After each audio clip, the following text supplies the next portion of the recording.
আসসালামু আলাইকুম রহমতুল্লাহ। বন্ধুরা, আজকে ঢাকায় প্রচণ্ড শীত, আর এই শীতের কারণে ব্যস্ত নগরীও আজকে এখন ফাঁকা।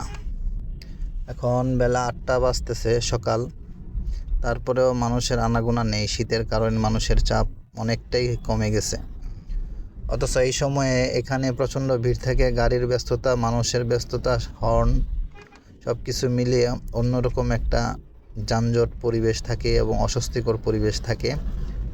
কিন্তু আজকে এখানে একদম নীরব, নিস্তব্ধতা, মানুষজন খুবই কম, গাড়ি ঘোড়াও কম। ব্যস্ত শহরটা একদম নীরবে দাঁড়িয়ে আছে প্রচণ্ড শীতের কারণে। চারিদিকে কুয়াশা। আমি এখন আছি ঢাকার প্রাণকেন্দ্র গুলশান 2-এর সিগন্যাল পয়েন্টে। মানুষের আনাগোনা খুবই কম এবং চারপাশের গাড়ি ঘোড়াও কম। এখানে ডিজিটাল সিগন্যাল দেওয়া হয়েছে, সিগন্যাল দেখে মানুষ, সবাই টাইম দেওয়া আছে, মানুষ পার হচ্ছে। অনেকটা নিয়ম মেনে চলার চেষ্টা করে সবাই।